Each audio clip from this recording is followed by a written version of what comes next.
Black Real Estate Weekend. And in the middle of talking about real estate and the importance of ownership and assets, I ran across this interesting thing about my favorite rapper, T.I. I got two favorite rappers, T.I. and Ice Cube, and I actually met both those guys this year. And I saw where T.I. made a comment that caused some controversy, basically about what he called thought prevention. Thought prevention. He was basically saying that in order to prevent your daughter from becoming a thought stands for that hoe over there, you have to spend quality time with her as a father. So T.I. is getting a lot of pushback on this. T.I. has made comments in the past that were considered to be controversial. Obviously, you could probably guess that I don't have as much of a problem with what T.I. had to say, but I thought I would come in and kind of break it down and give you some perspective on it, and also hear what you guys have to say. And I want to say this as a precursor, that most of the people on Instagram, my Instagram is The Real Boyce Watkins. We had a conversation about it this morning. The overwhelming majority of you think that what T.I. said is okay. So if you agree or disagree with T.I., put agree or disagree in the chat, and we're going to get started. And let me go ahead and let us get set up right now.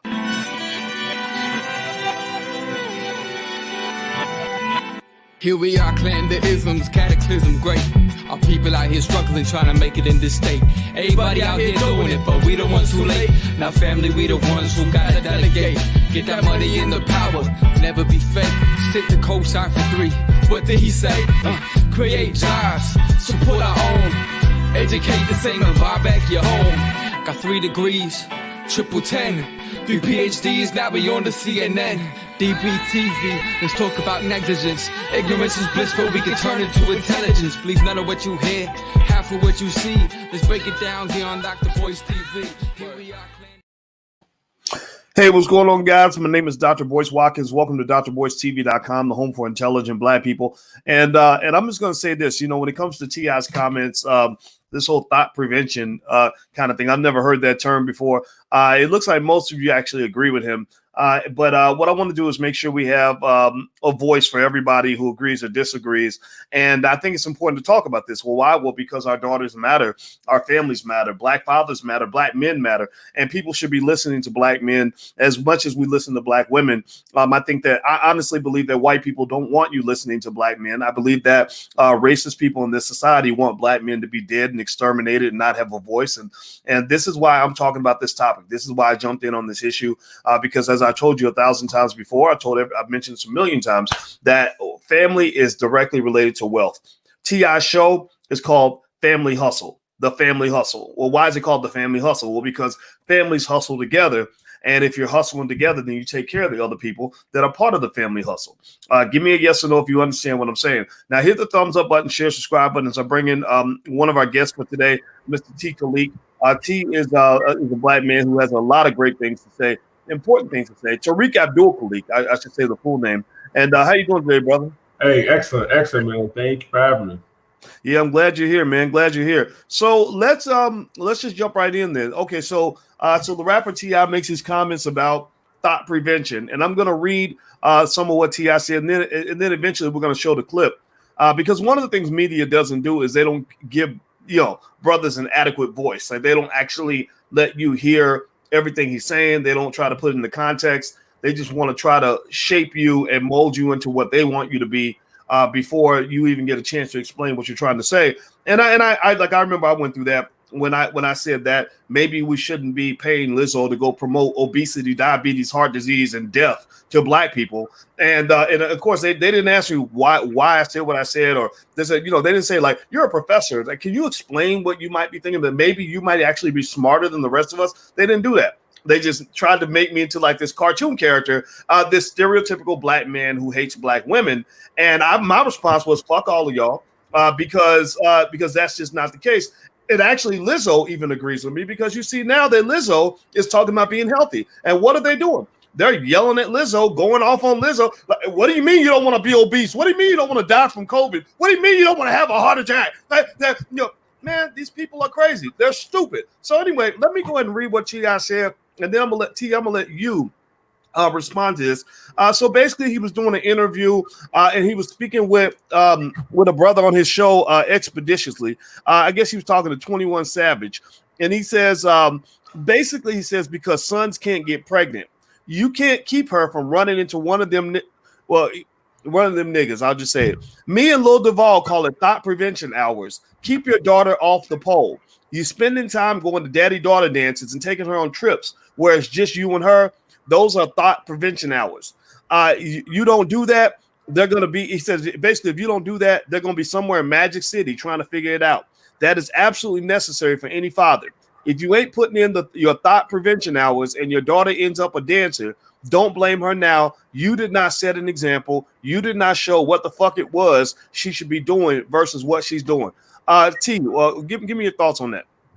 Well, I understood exactly what he's saying as a father, because what we have to understand is that we understand that men are biologically stronger than women. So there's a protection mechanism that men have when dealing with women that they don't quite share with other men, because they understand that other men are capable of defending themselves. This is not to say that it is okay to raise your son to go around sleeping with multiple women, because that's actually detrimental to his mental health and his financial stability. But all he's saying is, just as a man who understands how other men treat women, especially if you are a teenager, you want to be protective of your daughters, because you know how manipulative some boys can be to smooth talk you right into your draws. So he wants to try to prevent that. And no man wants their daughter going to school sleeping with everyone. And just really quickly, if I wrap this up, if you watch the Maury show, this is how dangerous it is when you have a young woman sleeping with a bunch of people. When you watch the Maury show, they will bring in one female, and she's trying to find who the daddy is. And I've seen this woman sleep with a whole bunch of cousins and brothers, a whole bunch of men on one stage, and none of them is the daddy. So it doesn't benefit her sleep with multiple men, because she's going to have to be the child bearer, and she won't even know who her father is for the child. Wow. Yeah. I personally, I'm sorry. I'm not going to say that I think white people are crazy, because that would be an overgeneralization, because, you can't put everybody in one category. But I do think that, when you talk about the culture that's introduced to our people, it makes us insane. It literally makes us insane. They give you the negative and tell you it's positive. They convince you to walk backward and make you think you're walking forward. They literally destroy your life. And then basically, as long as you have a scapegoat to blame it on, then it's okay. Because here's what I'm also hearing, with T.I.'s remark, you could debate whether or not he could have said it differently. I think that the way he said it's fine. It's relatable. People are going to get that. I heard a tone, and I'm gonna play the video in a minute. I heard the tone where T.I. sounded like he was actually challenging fathers to be there for their daughters. He was challenging fathers to spend time with their little girls. Because here's the thing, the way the trap they want to put you in as a black man is, and as a community actually, because they trained a lot of our women to hate black men. Right? They trained a lot of black men to hate black men. That's the crazy thing, right? You literally want to shoot into the mirror because you hate yourself that much.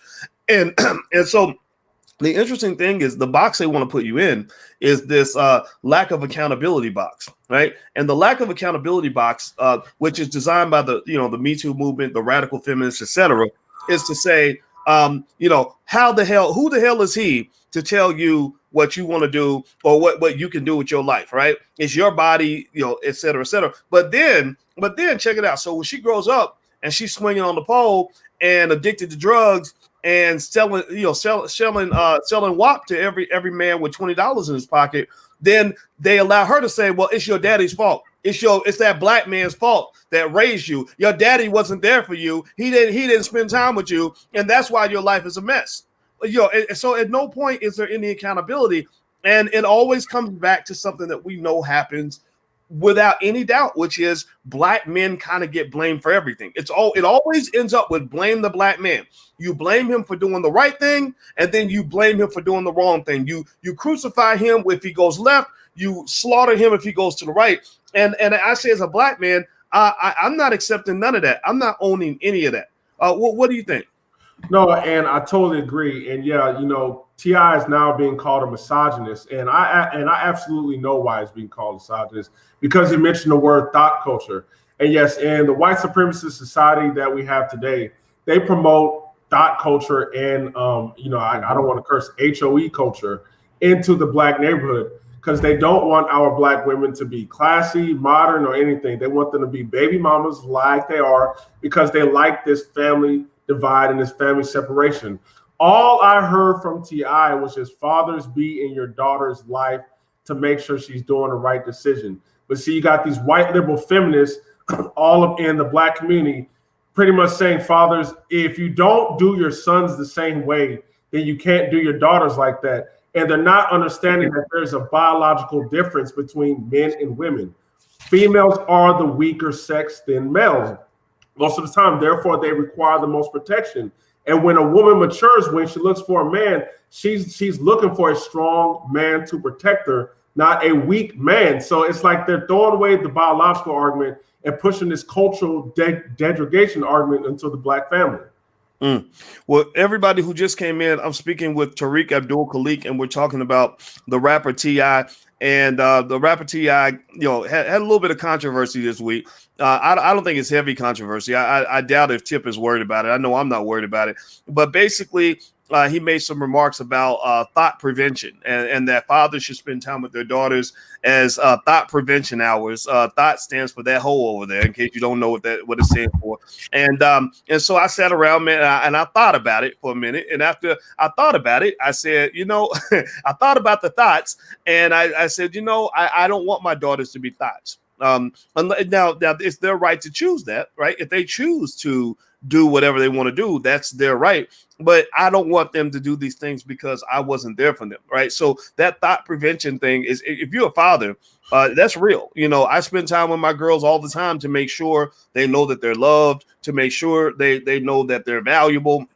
And I'm sorry, in our household, your womb, that black woman's womb, is one of the most precious commodities in the universe, and we protect that. We put value on that. We don't buy into the Cardi B culture that's being promoted by white folks. White people are running these record labels. They're promoting this idea that your daughter should want to give her vagina away for a Scooby snack and a pair of sneakers. Like, seriously, like they literally are trying to tell little girls, like, if he got $20 and he'll buy you some Gucci or whatever, or take you to Burger King, you're supposed to give him some. And we don't do that here. We tell them very clearly that is not an optimal strategy that's going to win for you. What are your thoughts on that, T? Well, yeah, and I was just going to add on to that. It just seems like, because if you look at someone like 21 Savage, he's not the best spokesperson for the black community, but it just seems like every man has this innate ability that they want to protect their daughters. Like, because if you listen to what 21 Savage said, he just clearly said,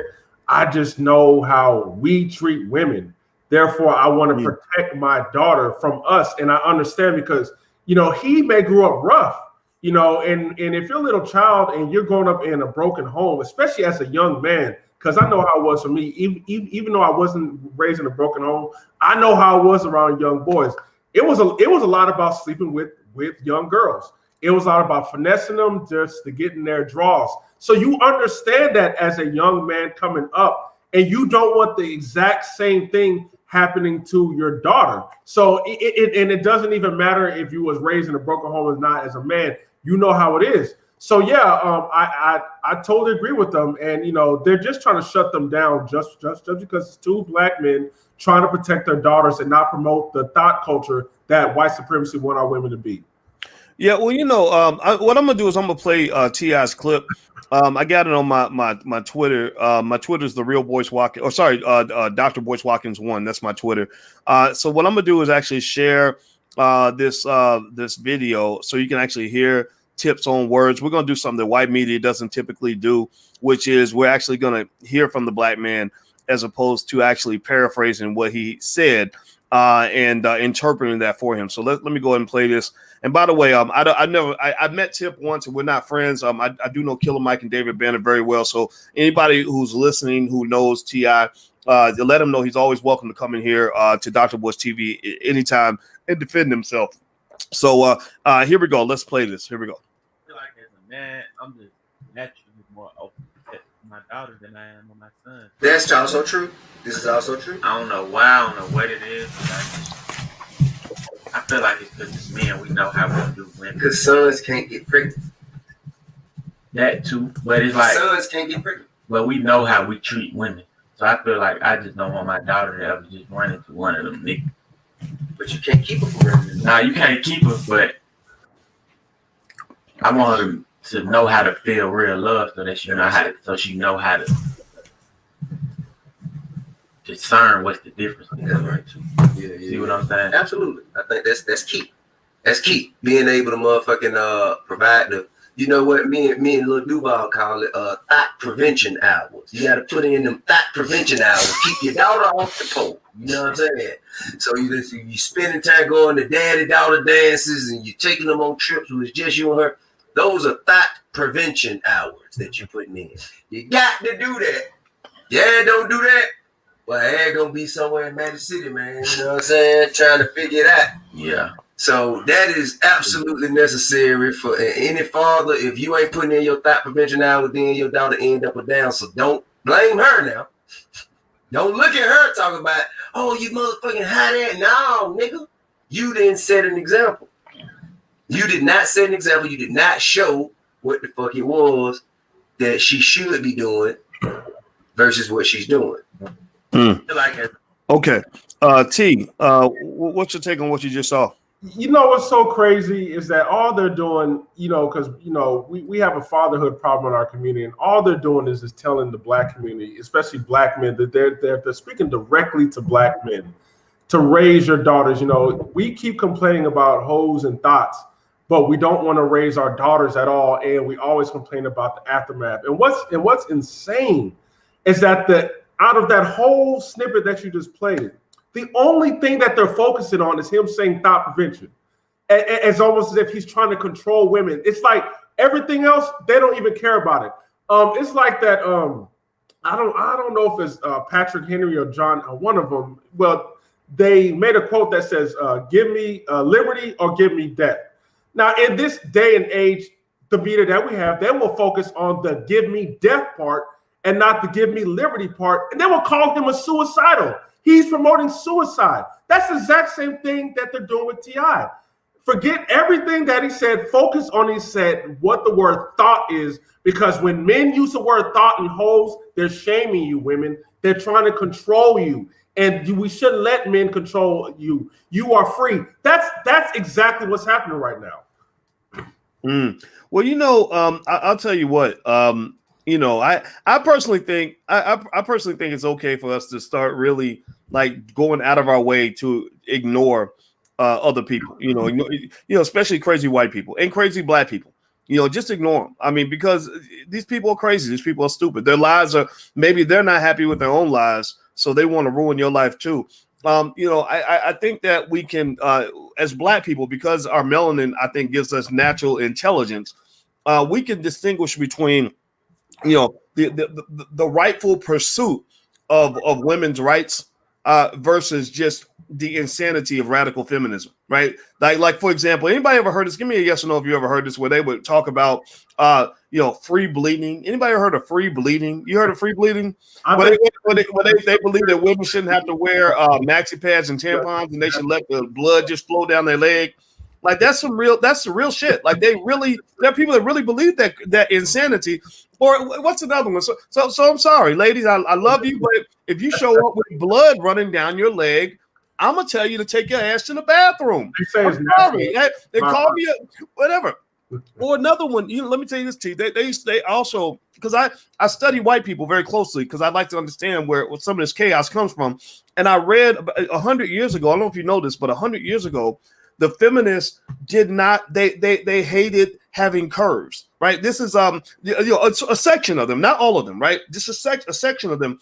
They hated their curves, and so what they would do is they would strap cardboard around their bodies to keep their boobs pushed in, and they would do like exercises so they could have a straight body like a man. And I'm like, are you serious right now? Like, why would you want to be a man that, because I got a woman, I love her curves. She got that got my attention, right? So I just really think some of these ideas are insane. We ain't even got to Margaret Sanger and black extermination agendas with Planned Parenthood, right? So some of this stuff is just flat out crazy. What do you think? No, and I totally agree. And to me, it just seems like the feminism movement, in my opinion, they're just trying to have women become masculine.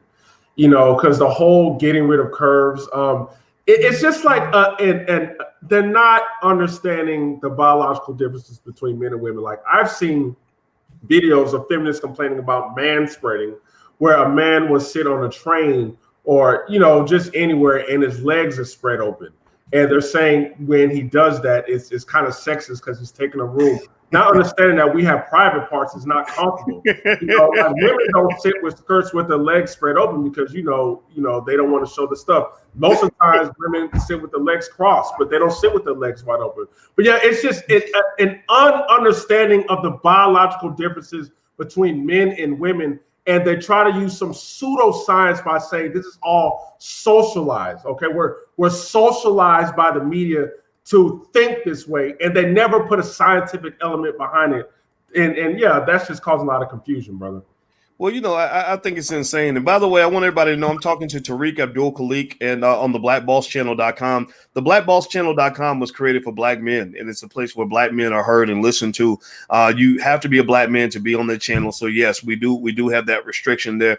Just like with Fly Nubian Queen, we support that you have to be a woman to be on Fly Nubian Queen because we must listen to black women. And one of the things that makes black people special is that we still believe in family. We still believe in loving each other. Those of us who have some sense, who haven't been infected by these other ideas, because these crazy ideas will infect you like coronavirus. So if you support black men, you love black men, you want to hear what black men have to say, or you are a black man, subscribe. Please subscribe to the blackbosschannel.com. This is the only place you're ever going to hear conversations like this, right? This conversation is not allowed in mainstream media. CNN is never going to have this conversation. They're going to have Don Lemonade come on there and basically say T.I.'s are sexist and T.I.'s and black men need to evolve. And, it's just a stupid nonsense. So let me dive into this a little bit, T. I want to ask you about this, because I think one other part of manhood and I believe masculinity, I'm a believer in that, is accountability, right? Accountability, and you and I think are similar in the sense. And I'm not going to speak for you. I want you to speak for yourself for sure.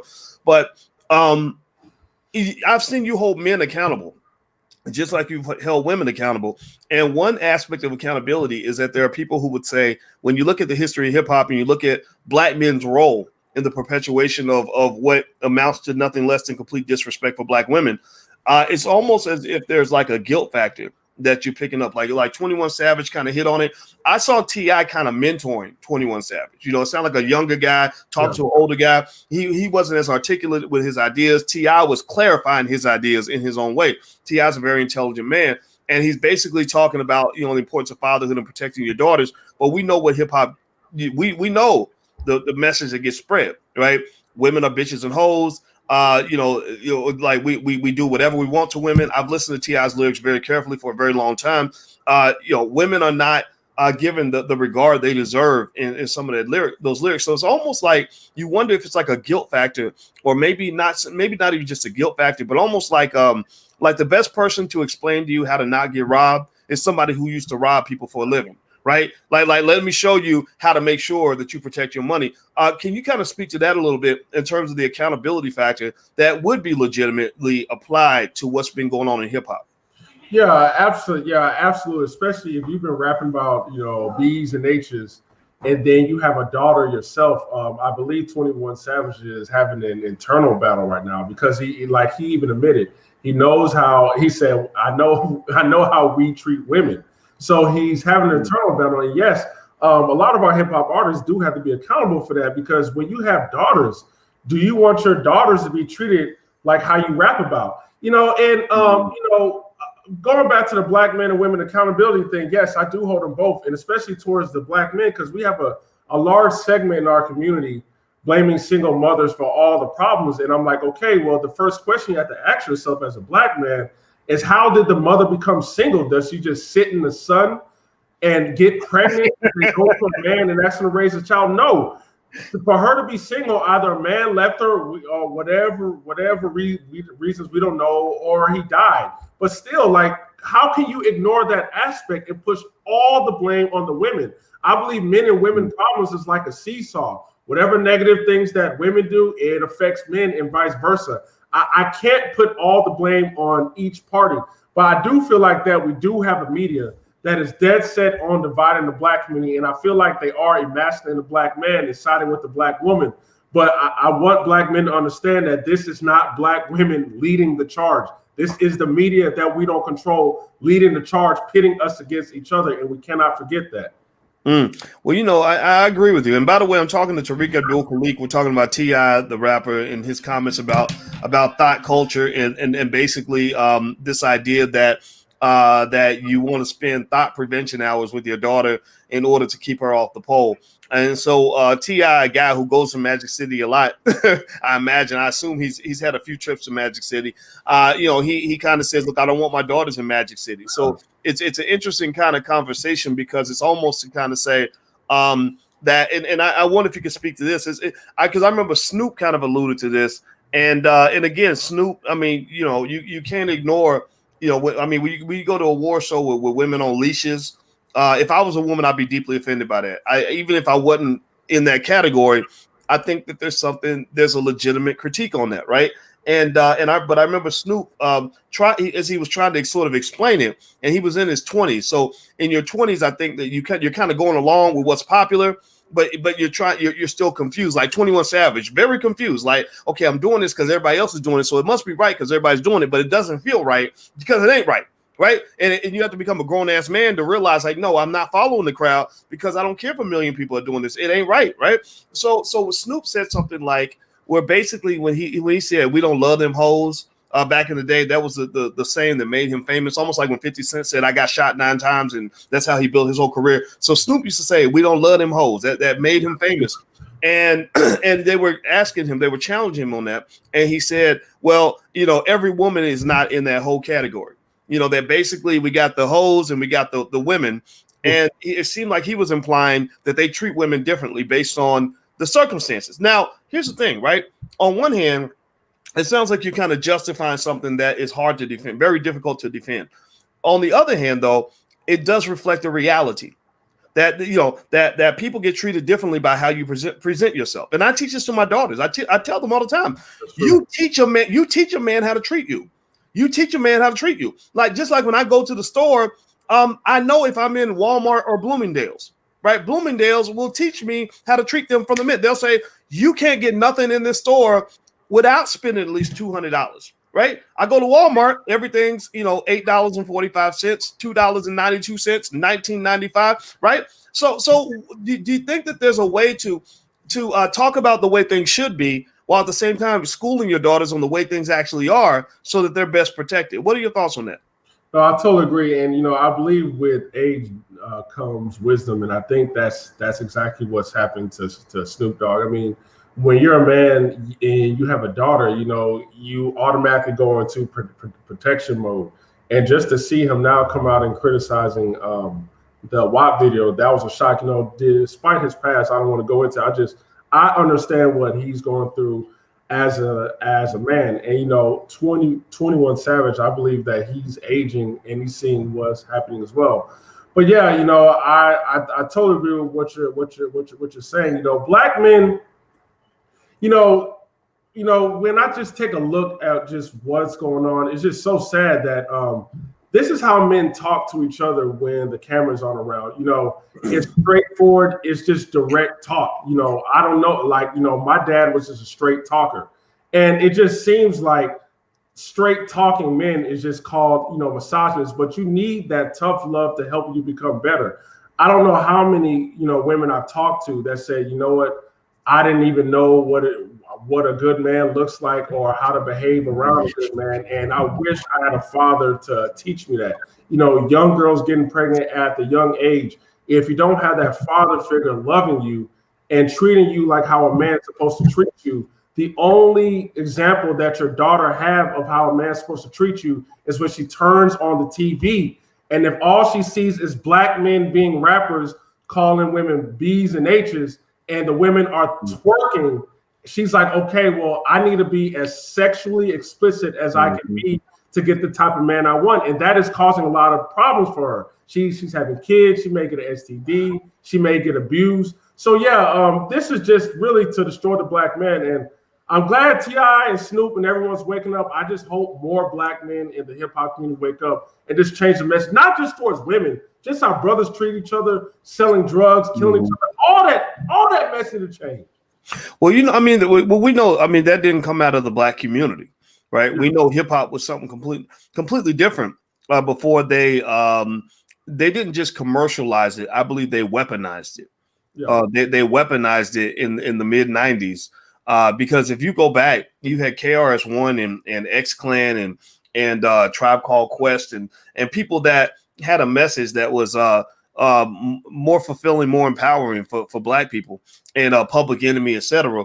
And then all of a sudden it goes into this crazy space where they're grabbing the worst people in your community and paying them lots of money to say things about you that they would never let anybody say about their own children, you know, and so that's unforgivable. That's unforgivable because you know, there are some who would even take a stretch to say that it wasn't a coincidence that hip hop was weaponized around the same time that Joe Biden and Bill Clinton were trying to push that crime bill. That if we weaponize it, because you can't market a prison to people, you can't do commercials and say, come to our prison the way you would come to a hotel. You have to find another way to incentivize criminal behavior. And I don't know if that was the plan or not, but I know even if that wasn't the plan, it worked like a charm. Brothers were going to prison like crazy. And a lot of guys went to prison because they were caught up in a culture that they wouldn't have got caught up into if somebody had been there to guide them. Can you kind of speak to that a little bit in terms of just, you know, just kind of challenging hip hop in love, right? But confronting and kind of saying, okay, this is not who we are. This is not what the black man is supposed to be. What are your thoughts on that?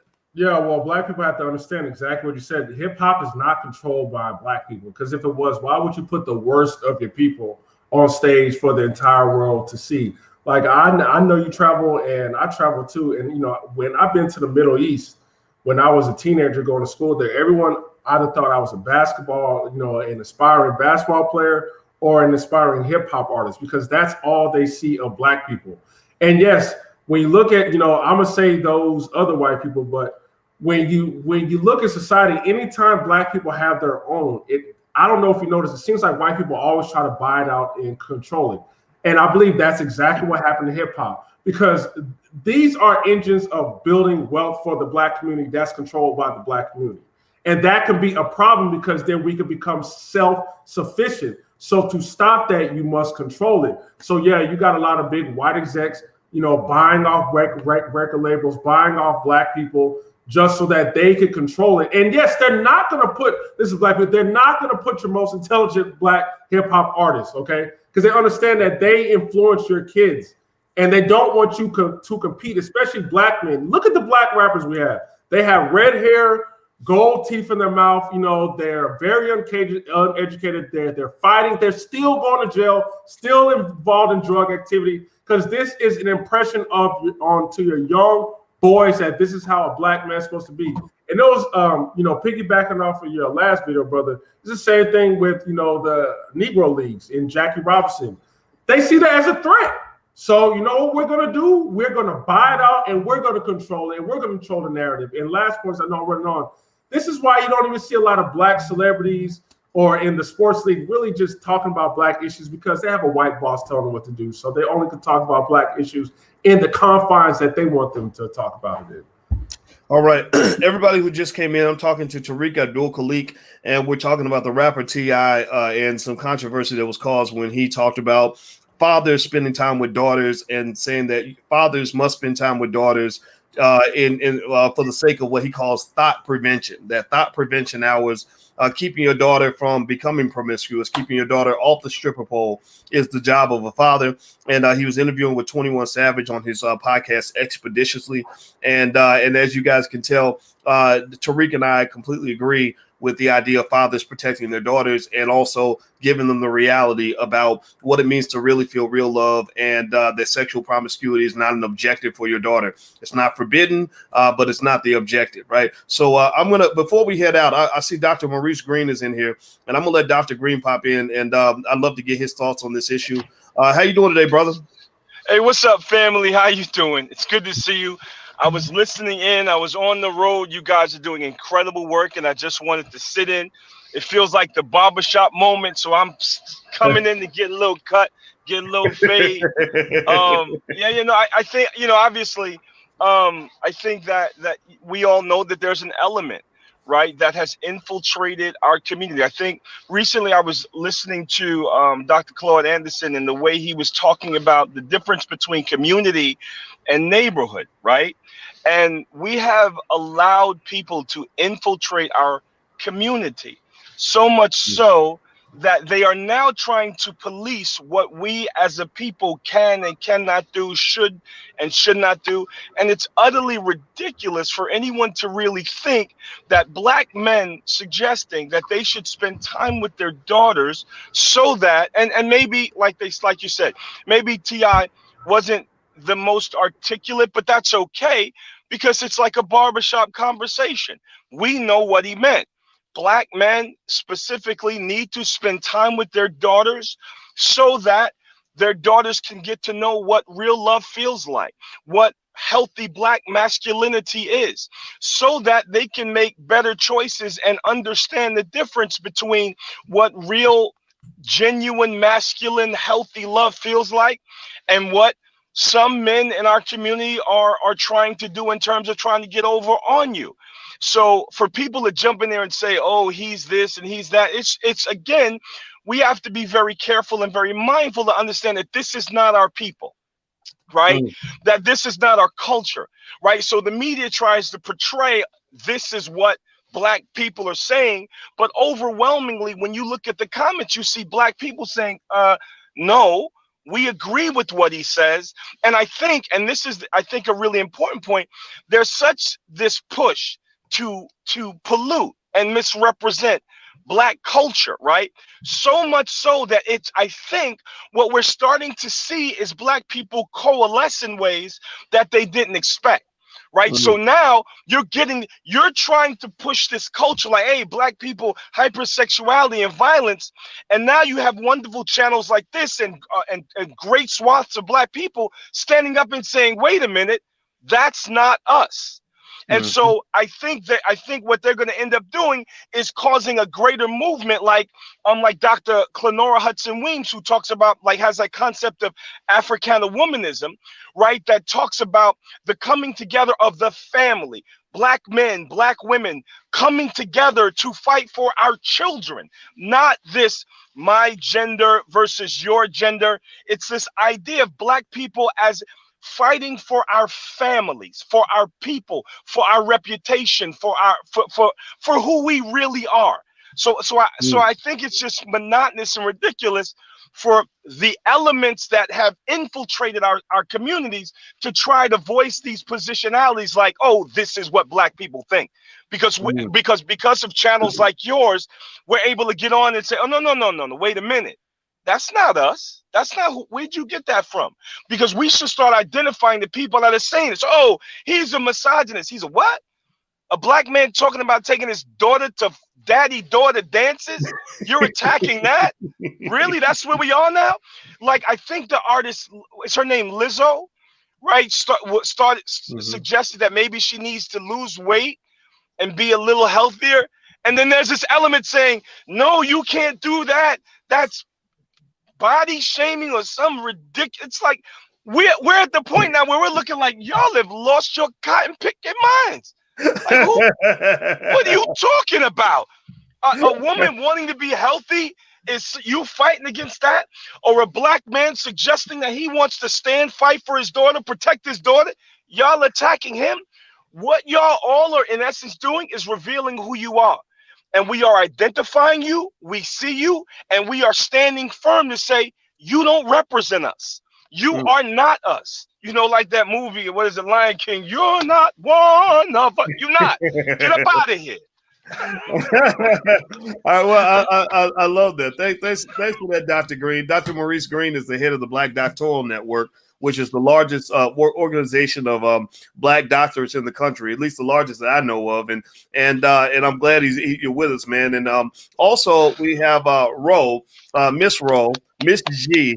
Am I able to call you Miss G so I don't mess up your name every time? Is that okay, Ro? Yeah. Okay. Yeah. Okay, Mrs. G. And so you have I can only imagine what you would have to say about this. So T.I. is getting a lot of backlash because he's talking about the importance of protecting your daughter, basically, from what he calls thought culture, that you do daddy-daughter dances, you spend time with her, you have conversations with her, so she knows what it feels like to be loved. And he's getting a lot of backlash from mostly the liberal crowd who feels that he's being misogynistic and things like that. What say you, Ro? I just want to say hi to everybody and thank you for accepting me here on your panel, even though I'm coming in afterwards. But the other thing that I want to say is I am just so disappointed that people who know that they're losing are trying to bring people down with them. What we're looking at is a lot of single mothers, mostly, and even single fathers who don't want to admit that their lives have been thoroughly downhill because of their inability to stay chaste. And so what they're doing is causing their convincing themselves that their daughters can do the same thing. And that in order for them to do that with their daughter, they have to convince themselves that what happened to them is okay. And so they try to repeat it in order to cover it up and never have, once again, accountability. But what we're really looking at is the fact that they're trying to sacrifice their daughters because they need therapy. We don't have women who have grown up with fathers and who understand masculine protection. We have like almost 100%, and I really, really urge people to understand why we are almost 100% a mother-led society. Because even in our culture, when you have men in the home, they're usually ran and bossed around by the Black woman in the home. So we don't understand masculine protection. We view it in our culture as control. So we have a bunch of women in our culture from many, many generations who are now trying to encourage thought behavior in their own daughters. And so when T.I. comes along and realizes that he does not want to do such a thing, because he understands that from a man's point of view, there is something that is instinctively going off in a man's head when he's looking at a woman as being either a thought, a jump off, a girlfriend, or a wife. And men are like in seconds going to determine what category they're going to put women in mentally based on their actions and their appearance, right? So you have this happening with all men on earth, not all males, but all men on earth view women in this way, and other men know it. And the women who come from these mother-led homes do not understand this. So what the men are doing is saying, listen, in our man culture, because I'm a cultural expert and I want people to understand, a lot of men do not have the verbal ability to express what they want, what they feel, because masculinity is mostly what you feel. It's not always able to be completely expressed. So what I am trying to do is be the translator. That's what I do a lot for the men. I translate, and I want people to understand that men view wifeability in a certain level, in a certain range based on categories. And those categories include class and grace, family status, submission, selflessness, intelligence, nurturing ability, family background, peacefulness, domestic skills, and chastity. And every man on earth knows that if their daughter does not fulfill these categories, She cannot be a happy adult because happy women need to be wives, because men reserve their best treatment for their wives. So for a woman to be truly happy, we're going to have to stop lying to ourselves. One of the main reasons that I keep joining these panels is because I'm still hopeful that people can start to listen, that we are lying to ourselves and we are going extinct. We're going to a place where we're not going to be able to protect ourselves because we keep removing our protectors. So when they're attacking TI, they're trying to attack and remove more protection from the Black community. Well, let me ask. Let me go to Tariq real quick, and then you, Dr. Green. What Ro is saying is that men might put women into categories when they meet them, and I imagine that women also put men into categories as well. And it seems that people are saying that no, that's not right. It's sexist to put women in categories. They should all be in the same category. That as a man, I should look at the stripper the same way I look at the librarian or whatever, right? What do you think? What would you respond or what would you say to people who think that it's wrong to categorize women, that a woman who's promiscuous should be seen the same as a woman who's not? No, I can completely agree. Men do put women in categories. We may not verbally tell her, but if you take a woman on a date, and she's just out there, very sexual, you can't really have an intelligent conversation with her, in the back of your head, you're probably thinking like one night stand. There's no way I can make this woman my wife. There's no way I can take her home to, my parents and produce, because she's just too wild. And it's interesting because, it's crazy because you see a lot of beautiful women out here saying, I don't have a problem getting a man. And what they don't understand is there's a difference. Yes, your beauty is always going to attract a man, no doubt. But there's a difference. Are you attracting men who only want to sleep with you? Or are you actually attracting men who want to marry you and build a relationship with you? And most of the times, if your characteristics and your mannerisms is very masculine and is not nurturing, most of those guys, it doesn't matter how fine you are, they are just going to want to sleep with you. And just to close this up, it's just interesting because, Black men are just giving women advice that's helpful to them. If we're just talking about a woman sleeping around aspect, like I said earlier, how does it benefit her biologically to sleep with multiple men? Because then she is the childbearer. It doesn't matter. She is going to be the one carrying that child, not the man. He can just bounce. But how does that benefit her? And if she sleeps with too many men, she may not even know who the father was because she slept with so many men. Men, we don't have that same aspect. Yes, if we sleep around with a lot of women, unfortunately, we can get a lot of them pregnant. But still, the child is not necessarily with us. We can just leave. So these things that we're telling women is actually to help them so they don't have to end up in those type of situations. So, Dr. Green, you had something you'd like to say. Go ahead. Let me hit that mute. There you go, brother. Sorry about that. All right, no worries. You got to mute me sometimes. So two things. One, the narrative that women shouldn't sleep with a lot of men because they can get pregnant is loaded, right? Because inadvertently you might be suggesting, and I'm not saying you are, but it's easy to take that to say, oh, men could sleep around a lot because we can't get we can't get pregnant. And then you're weighting getting pregnant versus getting someone pregnant, like because they could leave. I think that's problematic. I mean, I think we maybe another time can delve into that, because promiscuity, as we look at it, if it's problematic for the woman, it's problematic for the man. So that's just, and I'm not saying you were saying anything any different. I'm just clarifying my positionality, right? But the other thing I wanted to address is this. One of the things that they're trying to do with the TI piece, right, is the powers that be are trying to suggest that you can't change, right? You can't develop. You can't mature. You can't move to a different place emotionally, psychologically, because they're saying, oh, T.I., he had these lyrics. And if you want to hold them to those lyrics, you could suggest that T.I.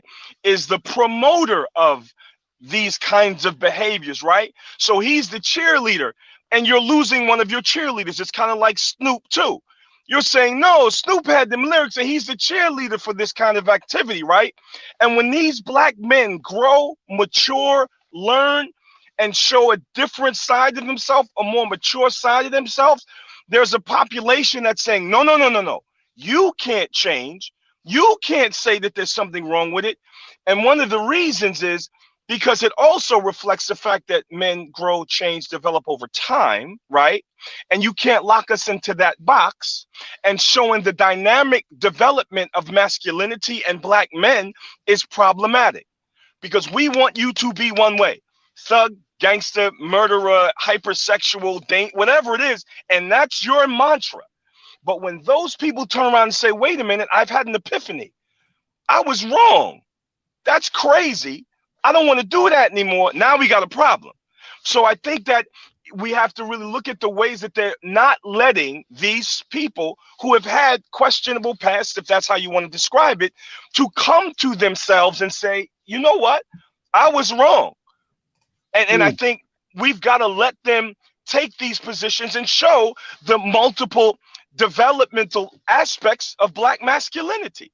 Yeah, I was saying we don't love them, you know, whatever's. And like Sister Rose said, she said, well, you know, y'all didn't really love them, you know, to be totally honest. Like she brought that down right down the avenue. I'm just saying that they try to keep black men in a box and they won't let you be anything else. And these new conversations that these men are having is upsetting to the apple cart of putting black men in a very specific box. Okay, Ro is sipping either her water or her wine, and I think she's trying to clear her throat so she can respond. Because I saw you shaking your head, Ro. I need a glass. Wait, please take it. There you go. So all right. So both of y'all clear your throats because I can imagine we're gonna have a little debate here. So Miss Ro, what say you in response to what Dr. Green just said? Well, first of all, I want to say that again, males cannot possibly be men until age 35. And we need to remember that men and women cannot biologically be the same. A male may actually turn 35 and still not become a man. You know, in African culture, you have to sit at the child's table and you do not get an opinion for important decisions made within the family until you are married. So we need to understand that getting back to our roots can save a lot of our problems and cause us a lot of clarity in this confusing, you know, bubble that we live in. When we see males do things that they're expected to do at younger ages, and then we try to say they can't do it because women can't do it, we are now trying to blend things as if we're liberals. And we're not liberals, we're Africans. Men need to sow their oats before marriage. A woman should not marry a man who has not sown his wild oats before marriage, because then she risks him seeking variety for the rest of their marriage. And that is not what any man wants for his daughter, to have her husband seeking variety. You want a man to have all of that out of his system before he's married to your daughter in reality. Wow. Okay. Well, Dr. Green, I want you to take the floor. Okay. You know what I love about Ro coming in is because Ro, she's speaking from, you know, she lives in another country, and she's saying things I've heard a lot of people say behind closed doors, but we're not allowed to say that anymore in America.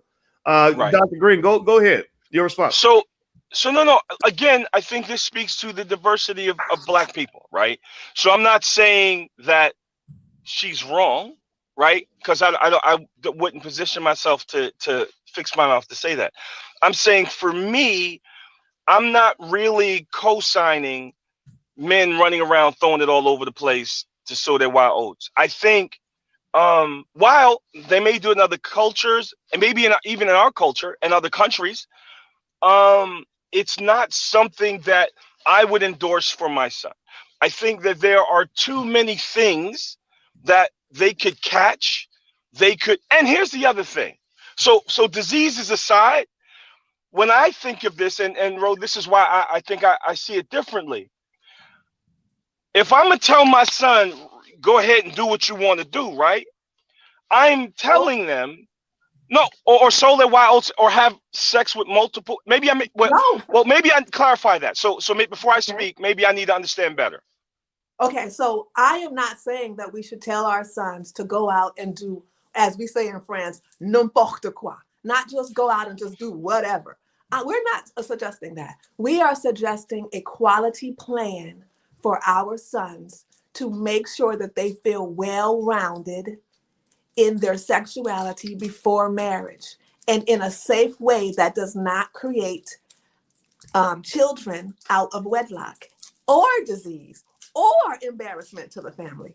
This is how royals have done this for centuries. You cannot accept a male to feel satisfied or even to be appreciative of the best quality wife on earth unless he had had something to compare it to. Literally, that's how men are. So there needs to be some, not extreme. I agree that extreme is just way, but there needs to be some.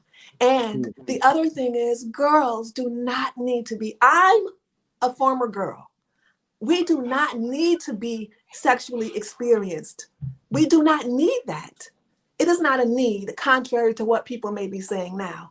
We as girls and young women, what we seek and what we actually need is genuine love.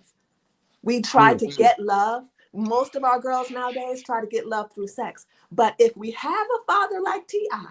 or a father like mine, we don't need to try that. And that is the strongest point that we can, focus on today. Well, go ahead, Dr. Gordon. No, so my response, now that you've clarified it, and this is not my area, so you know how everyone wants to be an expert in all things. So I'll first state that this is not my area. I mean, I've been a man, I am a man. I grew up a boy, so I know some things about that. The only thing that I was trying to make sure that we encapsulate is the suggestion that men should sow their wild oats. I'm taking that to mean they should have relations, as in specifically sexual relations, with multiple people before they get married. And my pushback on that idea, and even if it's not your idea, it is an idea that floats out there in our society, right? My pushback to that is our boys are out there having relationships with somebody's daughter, right? And so we would not want our daughters to be a part of the samplings of some other guy or while he's sowing. And I'm not saying this is what you're saying. I'm saying to the narrative of, sowing wild oats, we don't want our daughters to be a part of the sampling of some dude. So I'm looking at it from the other side, that I don't want my sons out there sampling because they're sampling somebody's daughter.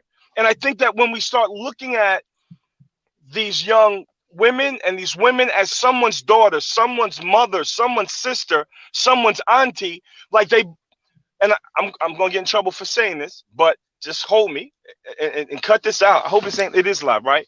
They belong to a family. They belong to some, they're just not out there for us to sample. That's somebody's sister. And when we start thinking about that's someone's daughter, I think we move differently, we treat them differently, and we're not so ready to try to get in their pants because there's so much more than the sampling of my sexual desires. And I'm not saying you're saying that. I'm responding to the idea of boys running out there sampling because those are people's children. It sounds like a very valid argument, but in reality, humanity does sit at different consciousness levels. You will always have people who insist on being at the lower level of humanity. And those same people have a chance to increase their level of humanity at any time they choose. Roll to your point. I'd like for you to please continue, but I was going to say they've had, wives and mistresses and concubines for 10,000 years. So I don't know if anybody told someone you have to be a concubine or whatever, but it's like it happens. Can you speak to that, please? Go ahead. Yeah, I think that we cannot forget that there is a circle of humanity. There's a circle of life happening in each of us. We see things, we experience things, and we use our experiences to better the world. It's starting with our own family. A male who has had experiences watching himself take advantage of girls who sought love and accepted sex instead is going to be a well-equipped father. And that is what Earth has set things up this way, so that we can keep improving generation after generation after generation. It's literally not anything wrong with that. The person who decided to use themselves that way, if that person was smart enough to be anonymous, can also learn from that situation and change that situation too. Every single person has a different path in life. So no, we may not want it to be our daughter, but also the person acting may not be understanding how to be anybody's daughter. Hold on.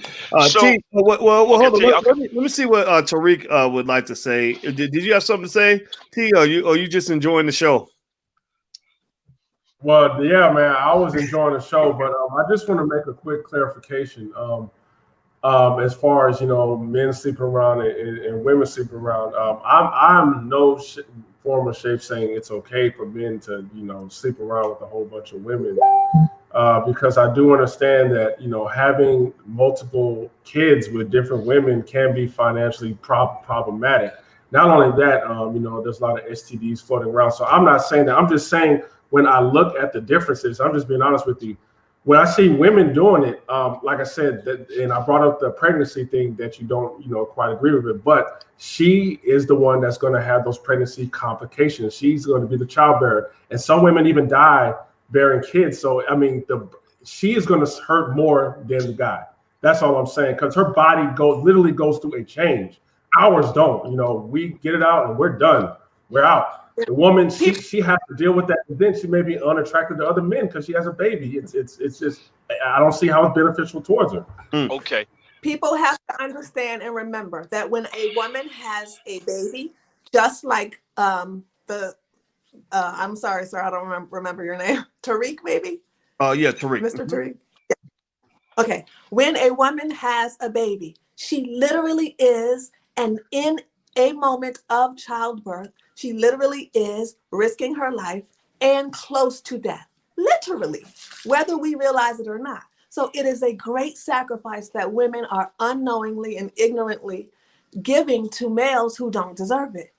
When a daughter of ours decides to do such a thing for a man who has not signed up to risk his life for her, but expects her to risk his life to bring his child into the world, we have a completely upside down culture.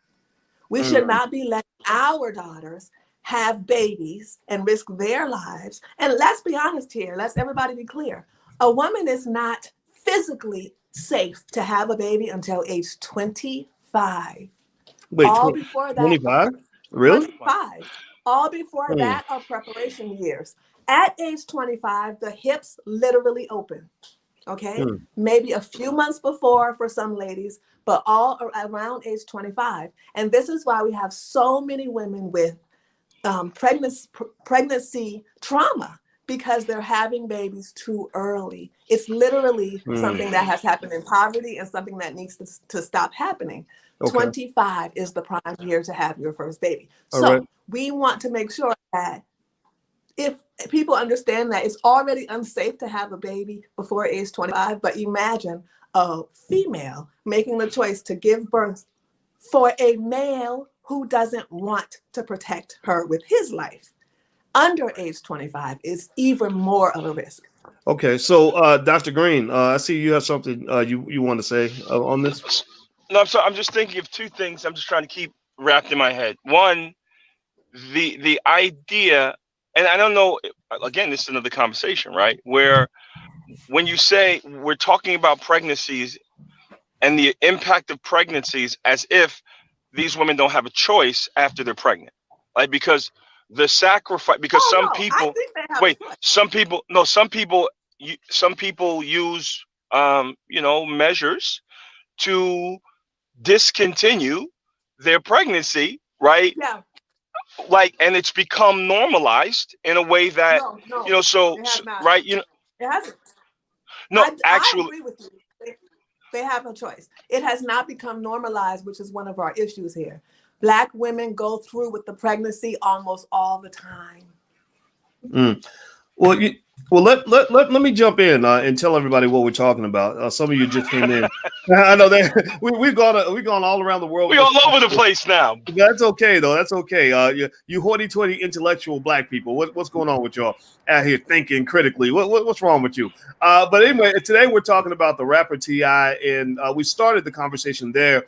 But as you guys know, this is not a platform that focuses on being gossipy about what somebody else said. It's really about elevating our thinking. And basically, the rapper T.I. made a comment about thought prevention, that spending time with your daughter is an important part of thought prevention that fathers should engage in. He said that you go to the daddy-daughter dances so that your daughter isn't swinging on the pole at Magic City doing daddy-daughter dances in a strip club. And a lot of people got mad. Some feminists got mad. I saw some comments on the internet where they got mad. In fact, I'm going to read some of the comments to the panelists. And the panelists, by the way, are Dr. Maurice Green, the head of the Black Doctoral Network, Ro, a.k.a. Mrs. G. I'm going to keep practicing her last name. One day I'm going to be able to say your last name the right way. She runs blackwealthu.com. And Tariq Abdul Khalik, who's a very smart black man who really is very B1, very black first. Hit the thumbs up button, by the way. Please hit the thumbs up button right now.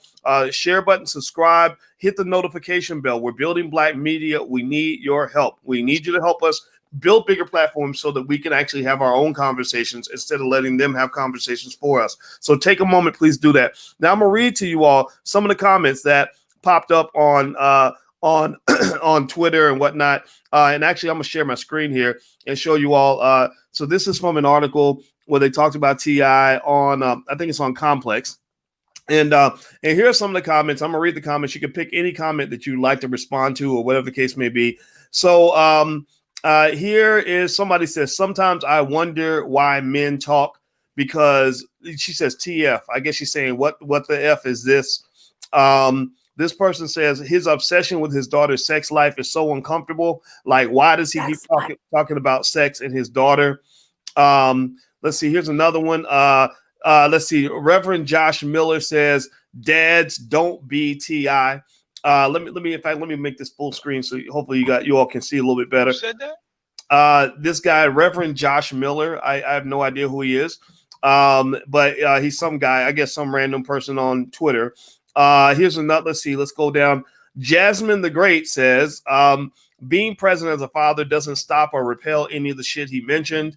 I know bitches with both parents who still stripped and make their parents proud with the plans they have in motion. Fuck out of here. Okay. That's from the Ratchet crowd. Kitten says, men think recognizing and admitting that they treat women badly is so revolutionary. Losers, the whole lot of them. Let's see. Let me find one more. And then Kylan Moore says, this is embarrassing. So, and then somebody else says, T.I. is so effing weird. This Hoochie God. Oh, what a great Twitter name. The Hoochie God says, OMFG, this is the dumbest shit I've ever heard in my life. So the Hoochie God says that that T.I. is out of control. How dare you talk about protecting black daughters so that they can't grow up and become a Hoochie God like me?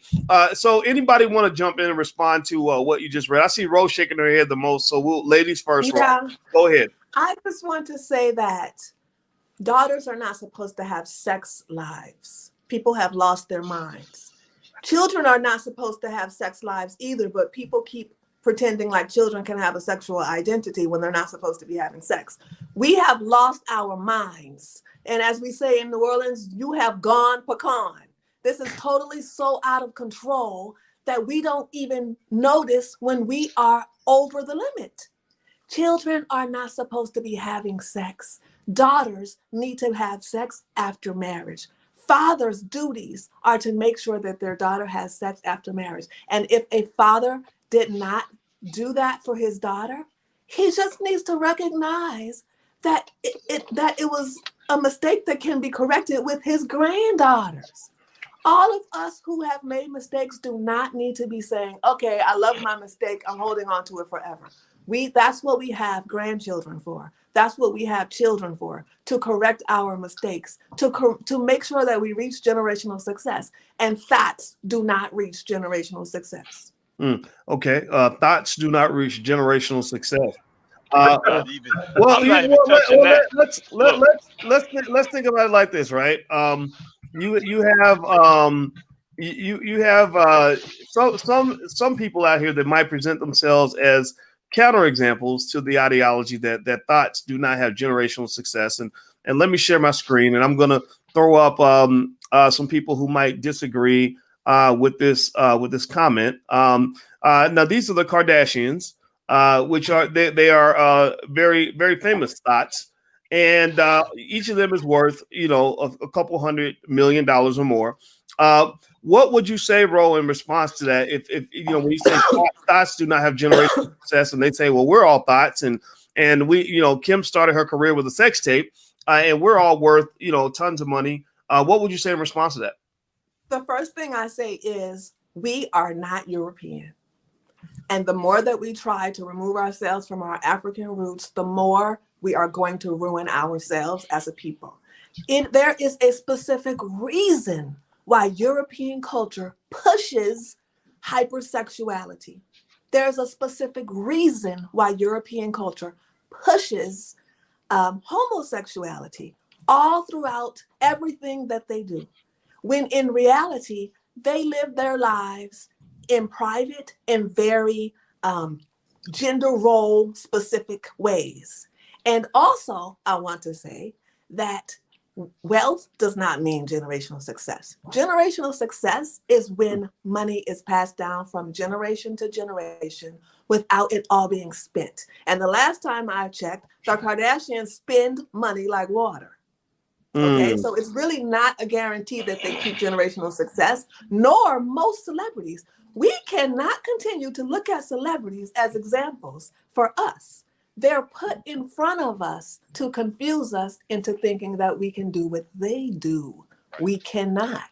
The only reason that they can get away with most of their stuff and their dysfunctional stuff is because they are being paid to get away with it.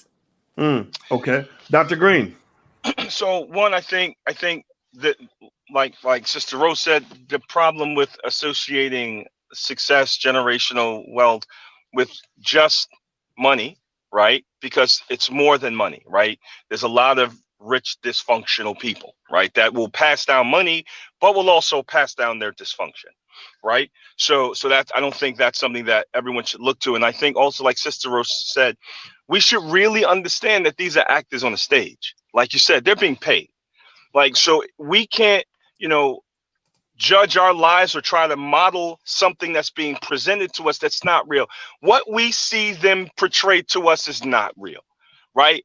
It is a caricature of reality. And the problem is when real people try to live their lives in ways that they're seeing on the screen. So I think that's really important for us to differentiate the performance of celebrity versus paying your Con Ed and Pico bill in your real lived life. That's one. Two, one of the persons said, why do men speak? I want to put this out there because it's a term that I just learned in the last few years. It's called misandry. Like, I didn't even know that word existed. I went through bachelor's degrees, 3 master's degrees, a PhD. I didn't hear about the concept of misandry until Dr. Tommy Curry and I had a conversation a couple of years ago. That and the idea of misandry suggests, right? And people argue against it as if it doesn't exist, right? It's like saying reverse racism. Oh, it don't exist. Hatred of men exists, right? And I can give you tons of examples like that. Why do men talk? Like, if we said that about women, it's misandry. No, it's misogyny, right? We know what that is. But when people say, why do men talk? Why do, and a lot of other things that are a lot worse have been said. There is a genuine hatred of masculine energy, of masculine identity that comes across, right? When things like this, people have an opportunity to speak out, like, why do men talk?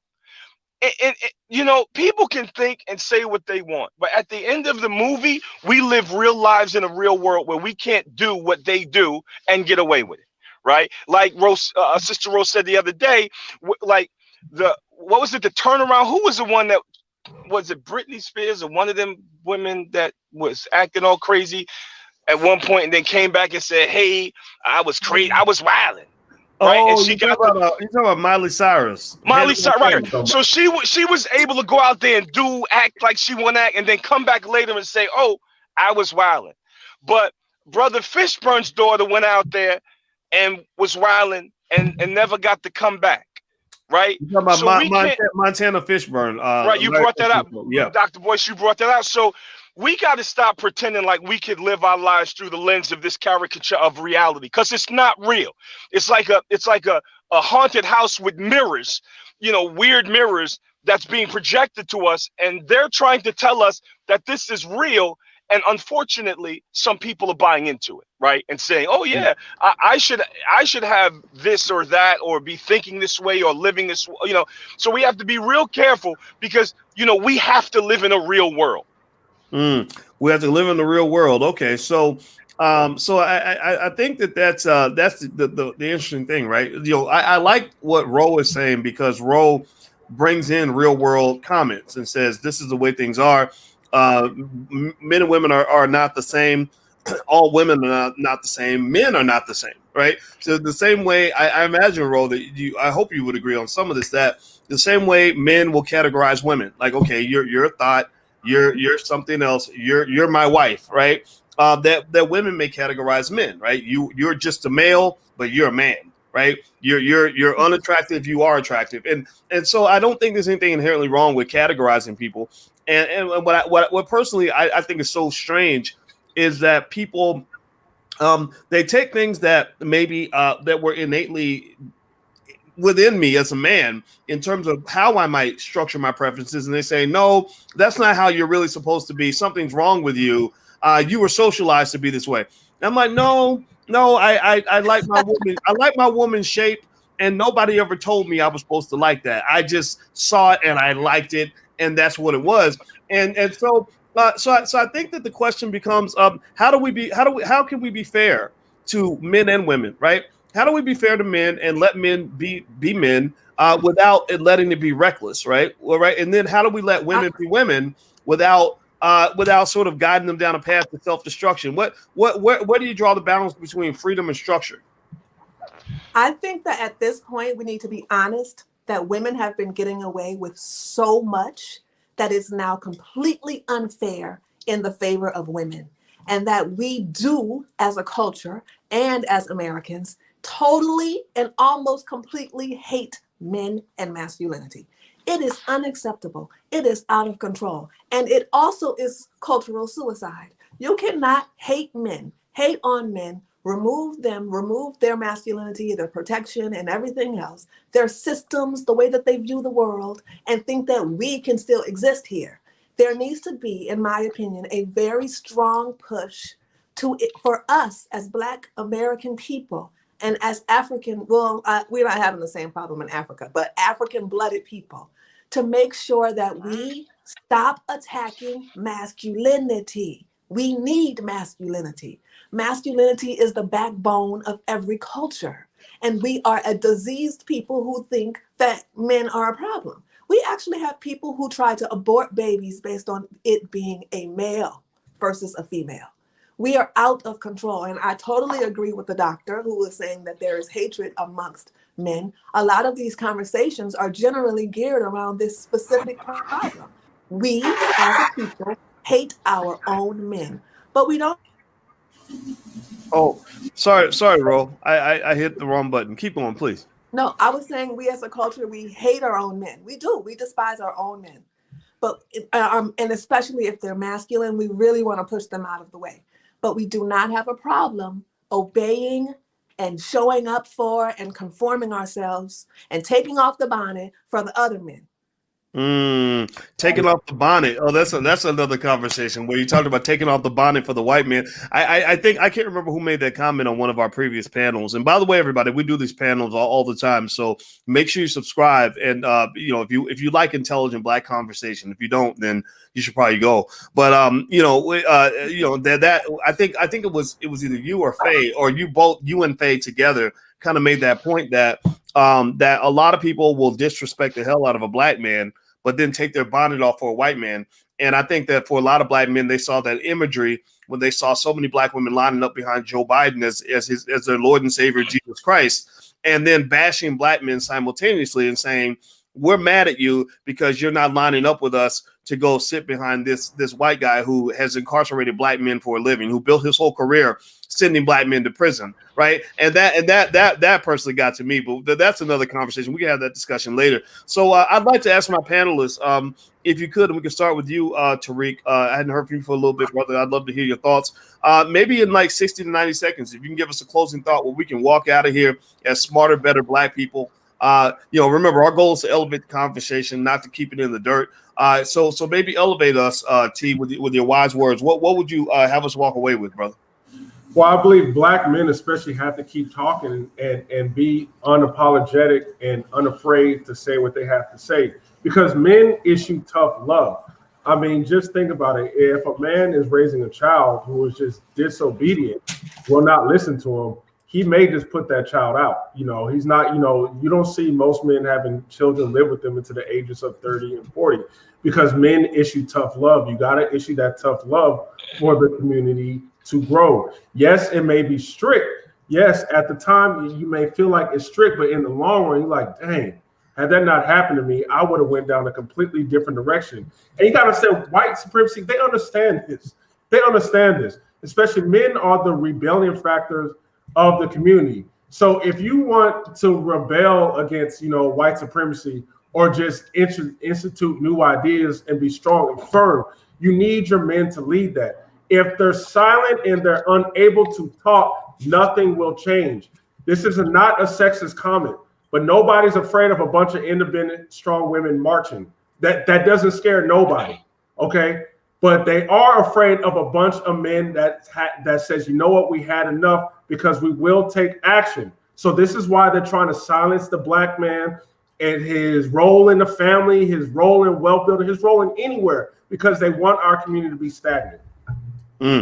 Okay, so I'll go to you, Dr. Green. Your parting thoughts. Okay, so it may sound redundant, but I'll always say this: Black men love Black women.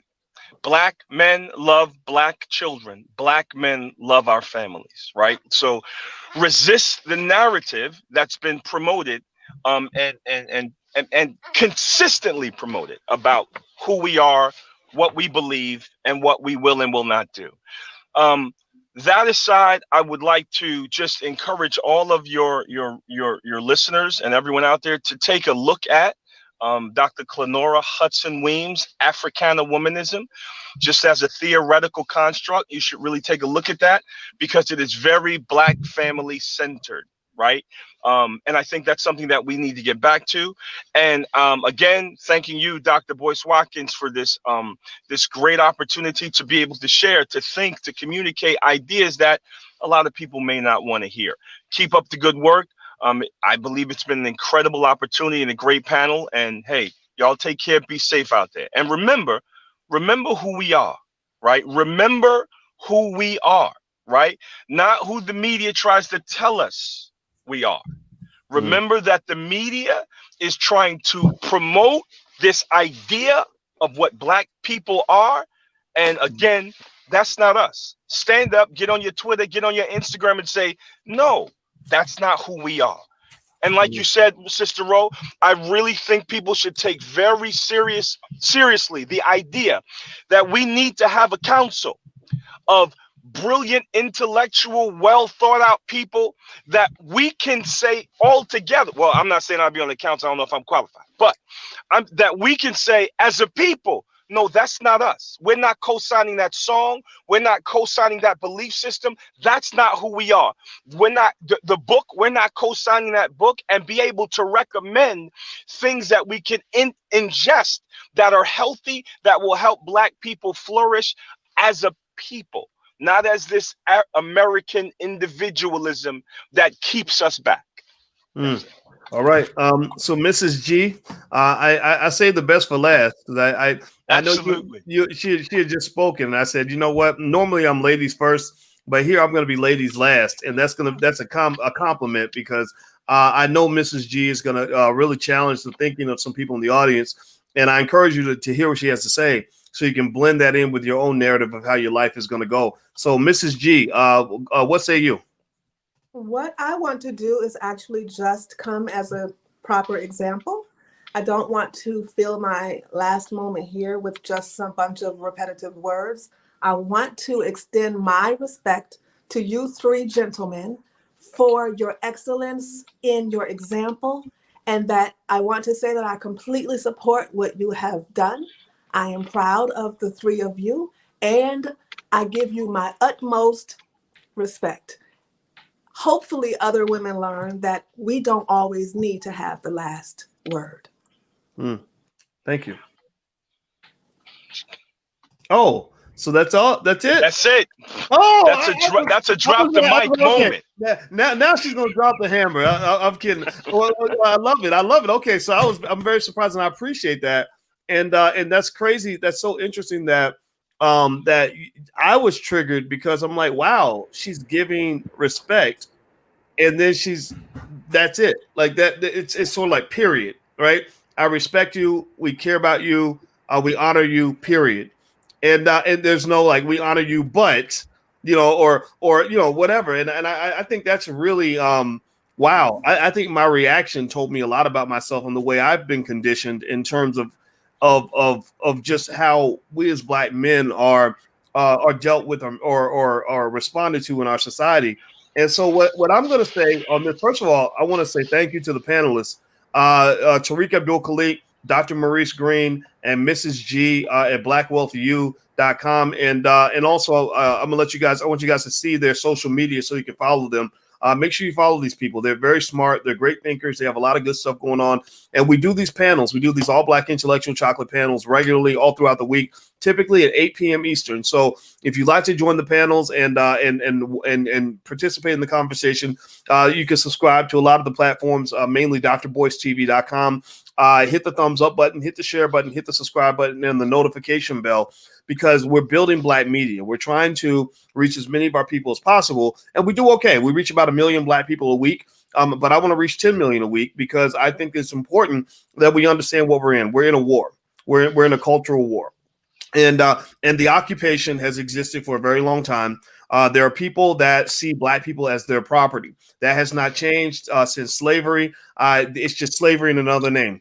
The new slavery might be corporatized slavery, where they want you working for their businesses, or it might be debt slavery, where they want you to go in debt with their universities, or it might be physical incarceration, where we know that in prison, the 13th Amendment still applies, or actually it had the exception. The exception to the amendment applies where slavery is legally allowed according to the U.S. Constitution in the prison, and we know why Black people are incarcerated the most. So a lot of the slavery also translates to intellectual slavery that comes from them educating your children and feeding you media, toxic media every day that spreads this ridiculous insanity like the coronavirus. The virus is not our biggest threat. The biggest threat is the bigger virus of anti-Black thinking and white supremacy that has infected millions of our people. So the point I'll make on this, last point I'll make before we head on out of here, is this.